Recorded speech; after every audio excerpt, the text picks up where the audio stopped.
Naaamoy na nga ni Idol Raffy Tulfo ang naturang pagtatago ng mga ebidensya ng mismong naging sakdal dito na sina Cedric Lee at mismong sina Denise Cornejo.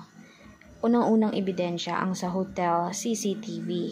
Kahit gaano pa man na mismo ka napagtatakip ng lolo nitong si Rod Cornejo, ay siya pa rin lumalabas ang mga naturang ebidensya. Ika nga niya umano na abuse si Denise. At maraming nagsasabi sa mga publiko, maaari naman talagang na-abuse siya. Pero kanino? Ang tanong, sino? Kanino siya na-abuse? Kay Vong Navarro nga ba?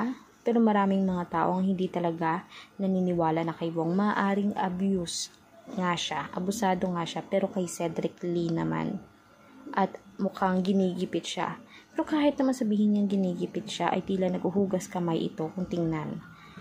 Kahit naman sarili niya pa rin ginawa ang mismong pag-frame up kay Vong para sa 2 million pesos na halaga para madiin at makuha nila at talagang sabay silang mag-celebrate dalawa.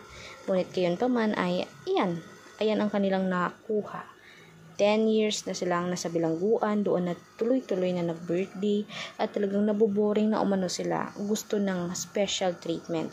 Pero dahil mainit sila ngayon, ay hindi sila mabibigyan ng special treatment at mismong papatunayan at araw-araw ay bibisitahin sila na kung baka naman kasi bigyan sila ng special treatment na hinahanap nila.